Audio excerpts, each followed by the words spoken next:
नमस्कार ओडिशावासी शुभ संध्या आमे नहीं आसु देश विदेश राज्यर 20टी गुरुत्वपूर्ण खबर खबरटी भल लगिले आपनकर भल पाइबा स्वरूप गोटे लाइक करी चैनल को सब्सक्राइब करी आपनको जिल्लार ना लिखिदेबे जहाँ फल प्रत्येक दिन आपनको जिल्लार खबर पाई परिबे। तेबे कौन रही आज खबर तालंता उपरे नजर पकाइबा। जून पहला आज कमिला गैस सिलिंडर मूल्य तेबे एलपीजी सिलिंडर मूल्य 24 टंका कम होईची।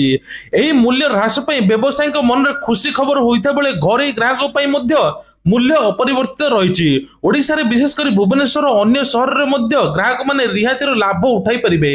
अधिक सूचना पई ग्राहक माने निज निज तैल कंपनी ऑफिशियल वेबसाइट रे जांच मध्य करि परिबे। ता सहित मध्य आज सुना दर ह्रास पाइछि। एबे सुना दर 770 टंका ह्रास पाइछि।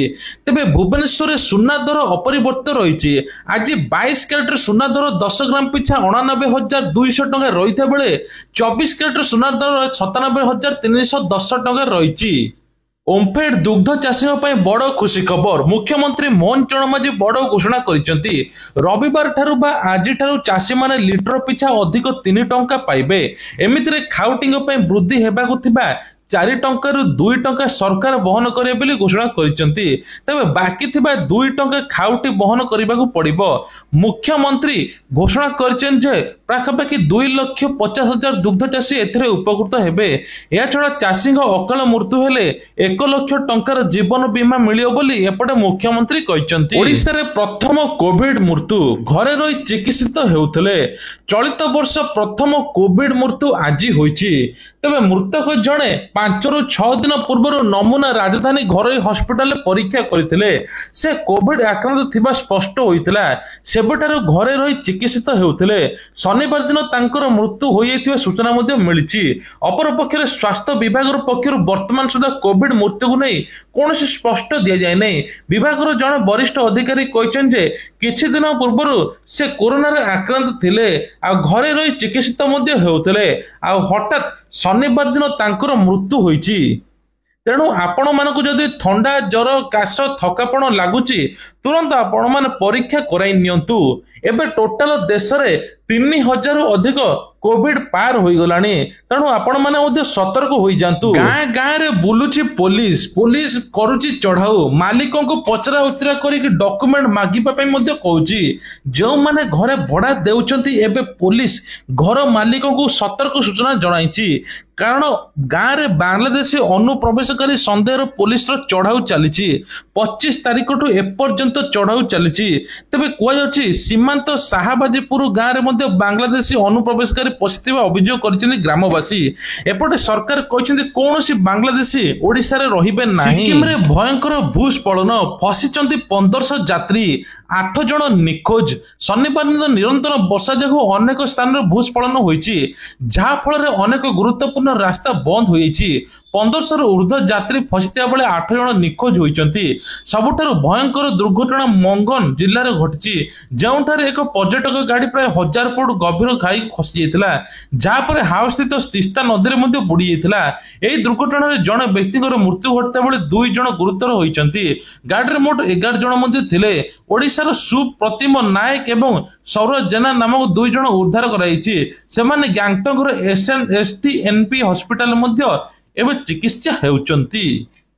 6,000 कर्मचारी को छटई कला माइक्रोसॉफ्ट। तेबे कारण आपण मन जानतु एक बड़ धरणर छटई होईची जहा फल एथर 6,000 कर्मचारी को सीधा छटई करा जाईची। निकटरे कार्यक्रम में जोग देई कंपनी तार विश्वव्यापी कर्मचारी 3% कर्मचारी को हटाइबा पछर कारण स्पष्ट करिसंती। जहा कर्मचारी को फॉर्पमान संबोधित नुहे। नाडेल सांप्रदायिक छटई स्पष्ट करिसेन जे तेबे कुआ जाउछि जे एथर एआई द्वारा सब किछि काम हेबो। जो लोक काम करबा पई 12 घंटा बा 8 घंटा लागुतला एआई घंटे 2 घंटा काम शेष करिवो जहा फल रे एपटे तांको अधिक टंका दरमा देबा पई पडुथला। आ एआई द्वारा एथर बहुत कंपनी लाभवान हेबो बोली कुआ जाउछि। एई फल रे एबे 6,000 पदवी मध्ये छटई होईछि। विभिन्न प्राइवेट सेक्टर मध्ये आगु एई भली स्थिति आसीबो जहा फल कर्मचारी को छटई करी एआई द्वारा सब काम करिवे। पुणी श्रीमंदिर रे उड़िला ड्रोन चूड़ारे पताका परिवर्तन समय भिडियो भाइराल होईछि। तबे श्रीमंदिर चूड़ारे पताका परिवर्तन समय नमस्कार करुवा भिडियो भाइराल होईछि। मे 30 तारिख रे फेसबुक रे भिडियो अपलोड होईछि। पूर्व 2014 2017 2019 22 24 मसीह होइतिला आउ एबे 2025 रे पुणी देखिबाकू मिलिछि। ए नै प्रश्न कोन करछि से नै प्रश्न उठाइछि साधारण लोके। सदा सर्वदा आतंकवादी टार्गेट रहितबा पुरी श्रीमंदिर उपरे नो फ्लाइंग जोन घोषणा कराइता बेले किपरि उडुछि एनेके प्रश्नवाची सृष्टि होईछि। देखंतु अलिया गदारे कोटी कोटी टंकार मेडिसिन किए कोन पई फिंगिला सरकारी जानिके अस्पष्ट। तबे कोआ जाउछि जे मेडिकल गच्छ पटे गद्दा होईछि दामी कंपनी मेडिसिन। सबुठारो आश्चर्य कथा होजे मेडिसिन सबरो एक्सपायरी डेट जाई नाही एपर्यंत मध्य अच्छी। कटक जिला महांगा गोष्ठी स्वास्थ्य केन्द्र नड़ियापुर साथ प्राथमिक स्वास्थ्य केन्द्र देखा मिली एभली दृश्य। साधारण लोक मेडिसिन हंतसंत होता बेले एपटे खाउटी कोटी कोटी टंकार औषध फिंगी दौरान। तबे सरकारी मेडिसिन लोक को देवा परिवर्ते कौन पई अलिया गदारे फिंगा जाइछि से ने प्रश्न उठाइछंती। सरकारी मेडिसिन किभली फिंगी से ने प्रश्न सृष्टि अछि एवं तदंत हबो बोली कुआ जाउछि। विमान यात्री पई खुशी खबर जून 12 भुवनेश्वर आबुधाबी को उड़ीब सीधा सड़क विमान सीधा राजधानी भुवनेश्वर यूएई राजधानी आबुधाबी सहित संजोग हेबो। आसंता जून 12 तारिख में भुवनेश्वर विमान बंदर सीधा यूनाइटेड अरब ऑफ एम्पिरियम बा यूएई राजधानी आबुधाबी को विमान उड़ीब। दुबई सिंगापुर बैंकॉक को उड़ीब। ओडिशा सीधा सड़क जीव बोली कुआ जाउछि जहा फल एबे आउ एक नुआ अध्याय सृष्टि हेबा पई जाउछि। भत्ता टंका को नहीं मुख्यमंत्री बड़ घोषणा एबे रज पूर्व 15 तारिख पूर्व भत्ता टंका मिल बोली सरकार कहते। तेबे 80 वर्षर ऊर्ध्व हिताधिकारी 3500 टंका सरकार देबेली कहते। ता सहित दिव्यांग लोक मानक मिल आउ एपटे 60 रु 79 बयस जेतिक लोक अछंती तांको जेतिकी मिलुतला आगु आहुरी बढ़िकी आसियो बोली मुख्यमंत्री कहते। ता सहित एसएचजी महिला को एबे ऋण छाड़ 1 लाख पर्यंत ऋण दिया से ऋणर सुध देबे नहीं बोली सरकार एपटे घोषणा करिसंती। श्रीमंदिर रे ड्रोन उड़ीबा घटना रे आईन मंत्री प्रतिक्रिया। तेबे आईन मंत्री पृथ्वीराज हरिचंदन कहते एथर नूतन नियम आसिबो। श्रीमंदिर सुरक्षा श्रृंखला भक्तों को सुगमता को सरकार गुरुत्व दायित्व देइछंती। बहुत शीघ्र योजना प्रकृत चित्र प्रतिफलित हो बोली आईन मंत्री कहते। सेपटे आईन मंत्री कहते भुवनेश्वर कटक राजधानी रे कोनोसी मद हेबो नाही एबे मद मुक्त हेबो ओडिशा। ता सहित अबकारी मंत्री कहते निशाड़ी को साबाड़ करेंगे। एपटे बाबू सिंह कहते रास्तार मद जे पिउथो राति कड़ा चेकिंग हेबो एवं माड हब मदुआ को। कमिला वर्षा बढ़िबो ताती वर्तमान राज्य में विशेष वर्षा संभावना नहीं। आसंता काली ठारू पुणी बढ़िबो ताती 5 ରୁ 6 दिन मध्य तापमात्रा प्राय 2 ରୁ 4 डिग्री सेल्सियस वृद्धि पाई बोली आकलन करछि पाणीपाग केन्द्र। उत्तर पूर्व आसाम आखपाख अंचल रही लघुचाप क्षेत्र अस्पष्ट होइबार लागिछि। तेणु एबे कुआ जाउछि जे आगामी 2 दिन भितर ताती बढ़िबो।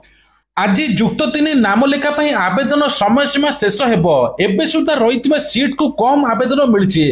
राज्य में युक्त 3 नाम लेखा 2,77,579 सीट थिला। एपर्यंत 2,46,800 आवेदन होईछि। चलित वर्ष उच्च माध्यमिक शिक्षा परिषद परिचालित युक्त 2 रे 3,20,162 पास करछंती। केवल एतिक नुहे सीबीएसई परिचालित द्वादश श्रेणी रे मध्ये 32,070 जन उत्तीर्ण होईछंती। मोट 3,52,000 जन उत्तीर्ण होइबा बेले कम संख्यक काहेकि आवेदन करछन से नै चिंतार विषय मध्ये पालटिछि। आगामी 5 वर्ष रे राज्य रे दुग्ध उत्पादन 2 गुणित हेबो एने कि सरकारनकर बड़ घोषणा। तबे सरकार एथर चासी मानक पई जेमिति दुग्ध चाष पई मध्ये सेमिति योजना आनिचंती। चासी मानक पई मध्ये कहचंती 2 लाख रु 5 लाख किसान क्रेडिट कार्ड मान नै परिबे। आ एथर मध्ये दुग्ध चासी मानक मध्ये कामधेनु योजना रे 3,71,000 कोटी टंका सहायता मध्ये करिबे बोली गोपाल मानकु कहचंती।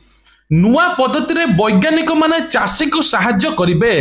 पुरी रे आसंता 29 तारिख रे विकसित कृषि संकल्प अभियान हेबो एने कि चौहान मध्य कहिसंती। तबे को जाउछि एही अभियान उद्देश्य हेउजे विभिन्न अंचल निर्दिष्ट प्रमुख खरीफ फसल पई आधुनिक ज्ञान कौशल विषय कृषक मानक शिक्षित करिबा एवं लाभदायक सरकारी योजना नीति विषय सचेतनता करिबा, फसल चयन संतुलित सार प्रयोग करिबा, मूर्तिका स्वास्थ्य कार्ड व्यवहार करिबा उपरे कृषक मानक मार्गदर्शन करिबा एवं कृषक नेतृत्वाधीन नव सृजन बुझिबा पई मतामत संग्रह करिबा पई एसबु आबो।